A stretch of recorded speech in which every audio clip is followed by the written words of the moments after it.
السلام علیکم ورحمۃ اللہ وبرکاتہ۔ وہ دو فرشتے جو زمین پر آئے اور ایک عورت کے ہاتھوں بڑے گناہ میں مبتلا ہو گئے۔ دو فرشتوں ہاروت اور ماروت کو اللہ تعالیٰ نے زمین پر انسان بنا کر بھیجا، اور ان فرشتوں کا ذکر سورہ بقرہ میں بھی آیا ہے۔ اللہ تعالیٰ نے آسمانی دنیا کے پردے ہٹائے اور فرشتوں نے زمین پر دیکھا۔ فرشتے کیا دیکھتے ہیں کہ اہل زمین گناہوں میں مبتلا ہیں۔ ان میں شراب نوشی ہے، زنا ہے، جھوٹ اور قتل و غارت گری ان میں عام ہے۔ تو فرشتوں نے یہ نظارہ دیکھ کر اللہ تعالیٰ سے شکایت کی کہ ان لوگوں کو تو زمین پر عبادت و اطاعت کے لیے بھیجا گیا تھا، اور ان کی حالت یہ ہے کہ یہ گناہوں میں مبتلا ہیں، اور آپ ان کی پکڑ بھی نہیں کرتے۔ فرشتوں کو انسانوں کے اعمال سے بیزاری ہوئی، اور انہوں نے انسانوں کے حق میں بد دعا کی۔ اللہ تعالیٰ نے فرمایا کہ میری ذات اہل زمین سے پردے میں ہے، اس لیے ان پر میرا خوف کم ہے، اور چونکہ تم ہر وقت میرے پاس رہتے ہو، اس لیے تم پر جس درجے کی ہیبت، خوف اور خشیت تو طاری ہے، اس درجے کی انسانوں پر نہیں ہے، لہٰذا اس لیے انسانوں سے گناہ ہو جاتے ہیں۔ ملائکہ کو اس بات پر اطمینان نہ ہوا تو اللہ تعالیٰ نے فرمایا کہ ٹھیک ہے، تو فرشتوں میں سے پارسا فرشتوں کو چن لو، میں ان کو زمین پر بھیجوں گا، تو دیکھوں گا کہ جب وہ میرے حجاب میں جائیں گے تو ان کے اعمال کیا ہوں گے۔ احادیث میں روایت ہے کہ ملائکہ نے 3 فرشتے پیش کیے۔ ان کو اللہ تعالیٰ نے فرمایا کہ تم نے 4 کام زمین پر نہیں کرنے، ایک شراب نہیں پینا، دوسرا زنا نہیں کرنا، تیسرا قتل نہیں کرنا، اور چوتھا بتوں کو سجدہ نہیں کرنا۔ یہ 4 شرائط ان پر لگائے تو ان کو زمین پر اتارنا چاہا، تو ایک فرشتے نے کہا کہ یہ مجھ سے نہیں ہوگا، میں تو نہیں جاتا، وہ ہٹ گیا، اور ہاروت اور ماروت یہ 2 فرشتے تیار ہو گئے۔ یہ دونوں فرشتے ملائکہ میں بھی سب سے زیادہ عابد اور زاہد فرشتے تھے۔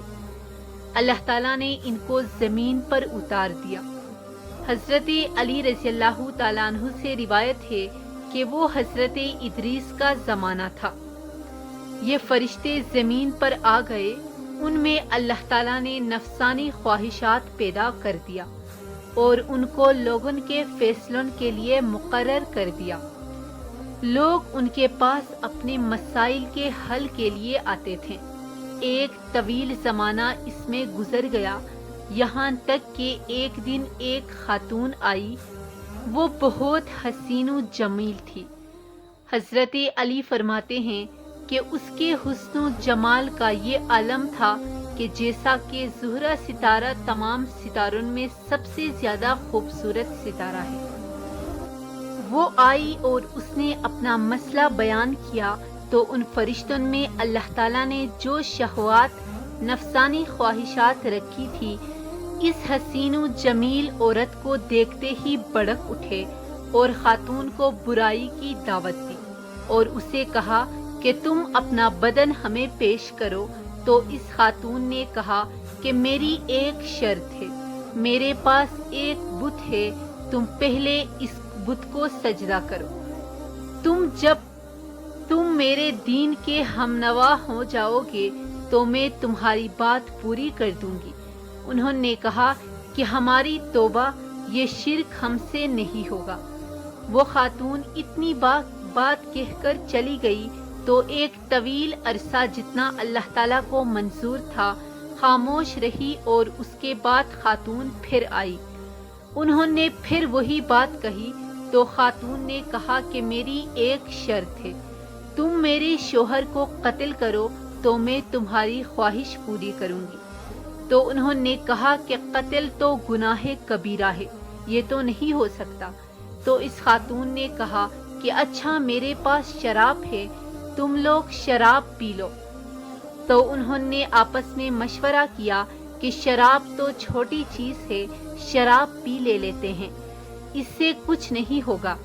ایک روایت میں آتا ہے کہ یہ فرشتے اس کے گھر میں پہنچ گئے، وہاں جا کر انہوں نے شراب پی، اور جب شراب پی تو وہ مدہوش ہو گئے، اور اسی دوران انہوں نے اس عورت سے صحبت بھی کی، اور اس کو شوہر کو اس ڈر سے قتل کر دیا کہ کہیں اس کا شوہر منہ نہ کھول دے اور لوگوں کو مطلع نہ کر دے، اور اس بت کو سجدہ بھی کیا۔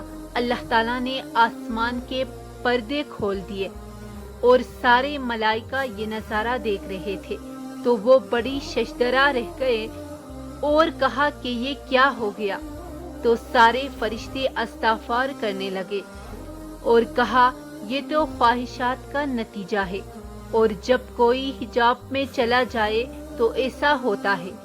تو اس خاتون نے ان فرشتوں سے کہا کہ تم لوگ جو آسمانوں پر آتے جاتے ہو، یہ کس وجہ سے جاتے ہو؟ کیا چیز تمہارے پاس ہے؟ تو انہوں نے کہا کہ ہمارے پاس اسم اعظم ہے۔ تو اس عورت نے کہا کہ مجھے بھی اسم اعظم دو اور مجھے بھی آسمانوں پر لے چلو۔ فرشتے اس خاتون کو بھی ساتھ لے کر چلے گئے۔ جب آسمان پر پہنچے تو زہرا کو تو اچک لیا گیا اور ان فرشتوں کے پر کاٹ کر انہیں زمین پر پھینک دیا گیا۔ ایک عرصے تک یہ پھرتے رہے اور انہیں پتہ چلا ایک نبی ہے جو جمعے دعا کرتا ہے وہ قبول ہوتی ہے۔ انہوں نے سوچا کہ اس نبی کے پاس جا کر ہم دعا کراتے ہیں، شاید ہماری توبہ قبول ہو جائے۔ تو جب یہ نبی کے پاس پہنچے تو انہوں نے کہا کہ اللہ تعالیٰ کی طرف سے تمہیں دو اختیار دیے گئے ہیں کہ تم لوگ دنیا کا عذاب برداشت کرو یا آخرت کا۔ تو انہوں نے آپس میں مشورہ کیا اور کہا کہ دنیا تو فانی ہے، ہم دنیا کا عذاب برداشت کر لیں گے۔ ایک روایت میں آتا ہے کہ بابل کا علاقہ جو کہ عراق میں ہے، وہاں ایک کنویں کے اندر انہیں الٹا لٹکا دیا گیا ہے، تو قیامت تک اس میں لٹکے رہیں گے۔ جبکہ بعض روایت میں آتا ہے کہ آسمان اور زمین کے درمیان ایک مقام ہے، وہاں ان کو بطور سزا کے الٹا لٹکا دیا گیا ہے۔ اگر میری ویڈیو اچھی لگی ہو تو اس چینل کو سبسکرائب کرنا مت بھولیے گا۔